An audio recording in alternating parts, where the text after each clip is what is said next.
Hello friends, आज की इस वीडियो में मैं बताने वाला हूं, अगर आपके पास Realme C65 5G मोबाइल है दोस्तों, उसमें आप रिंगटोन को चेंज करना चाहते हो कोई या फिर कोई सॉन्ग लगाना चाहते हो तो कैसे लगाओगे। यहाँ पर आपको सिंपली सेटिंग को ओपन करना है।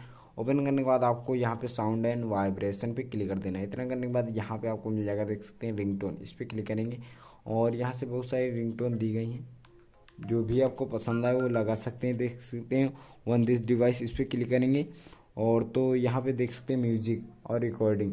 तो आपको म्यूजिक पे क्लिक कर देना है और जो भी आपके गैलरी में सॉन्ग पड़े होंगे वो यहाँ से सेलेक्ट करके दोस्तों लगा सकते हो। दोस्तों वीडियो पसंद आया तो वीडियो को लाइक करके चैनल को सब्सक्राइब कीजिएगा।